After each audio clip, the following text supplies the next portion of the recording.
এলেন আজকে ইতিহাস গড়ল ভাই 33 বলে 100 রান এবং ক্রিস গেলের রেকর্ড ভেঙে দিল। নিউজিল্যান্ডকে একতরফা জিতালো এই প্লেয়ারটা। ফিন অ্যালেন কি খেলা খেললো আজকে নিউজিল্যান্ড।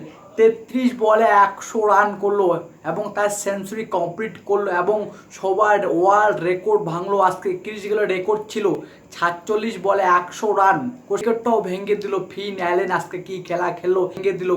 33 বলে 100 রান, 8টা 6 এবং 8টা 4 মেরেছে। কি খেলা খেলছে আজকে, একতরফা জিতাই দিল নিউজিল্যান্ডকে। পাওয়ার প্লেতে 6 ওভারে 84 রান করেছে টিম সাইফার এবং অ্যালেন দুইজন মিলে।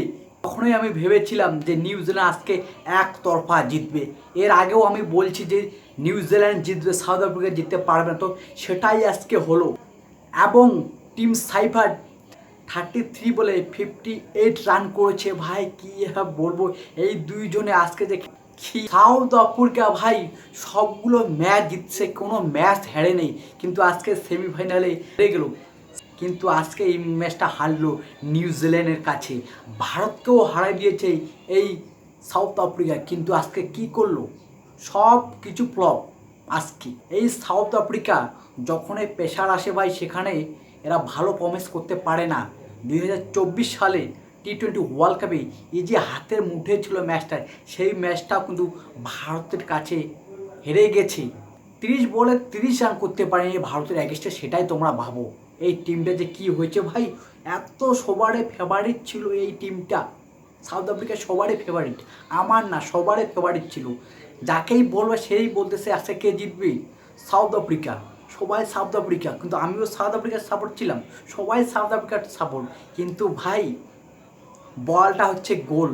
আজকে ভাবো কি খেলাটা খেললো, একতরফা জিতলো আজকে নিউজিল্যান্ড। কি ব্যাটিং করলো ভাই, 12 ওভার 5 বলে এই রানটা শেষ করে দিল 169। কি আর বলো ভাই, এটা কি রান চেস করলো রে, 173 রান, 12 ওভার 5 বলে এই রানটা চেস করে দিল এই নিউজিল্যান্ড। কি বলবো রে ভাই। আজকে ফিন এলেন ভাই 4 ছড়ে। আজকে সাউথ আফ্রিকার বোলিং লাইন আপ এত খারাপ ভাই, কি আর বলবো, শুধু 4-6 মারতেছে এই অ্যালিন। আজকে দুইটা ওভার তো ভাই কি আর বলবো সর্বনাশ করে দিয়েছে এই মার্কো জনসন। আজকে 5 বলে 2 ওভার 5 বলে 53 রান করেছে। কি আর বলবো, এত মার মাসে আজকে 18 রান করে দিচ্ছে, অ্যাওয়ার্ডে রান কীরকম করে জিতবে, এটা কি জিতবে, সবচেয়ে ঘাটিয়া বল করেছে আজকে। রাবাডা 3 ওভারে 38, লুঙ্গিরি 2 ওভারে 22 এবং কেশব মহারাজ 2 ওভারে 33। সবচেয়ে ঘাটিয়া আজকে খেলা খেলছে এই সাউথ আফ্রিকা। আজকে এত বোলিং লাইন আপ খারাপ না, কি আর বলবো। আর ব্যাটিং লাইনের কথা কি বলবো, এই সাউথ আফ্রিকা ভারতের অ্যাগেনস্টে এরকম করে খেলছে ভাই, দুর্দান্ত খেলছে, উইকেট পড়ার পরও ভালো খেলছে। আজকে একটা প্লেয়ার তো ভাই ইডেন মাকরাম একটা ক্যাচ মিস করে দিল এই রচিন রবীন্দ্রা, আরও জীবিত হলো, তারপরে আরও ভাই সে 4-6 মারতেছে, কীরকম করে জিতবে ভাই। ইডেন মাকরাম রচিন রবীন্দ্রার ওভারে আউট হয়ে গেল এবং সেম কেস ডেভিড মিলার ভাই সেম ক্যাচটা ছেড়ে দিল, তাকেও আউট করে দেয় রচিন রবীন্দ্র। আজকে কি খেলা খেলছে ভাই এই রচিন রবীন্দ্রার কথা কি বলবো আমি, অলরাউন্ডার, দুর্দান্ত ভালো বল করেছে এবং মেন 2টা উইকেট নিয়েছে এই রচিন রবীন্দ্রা।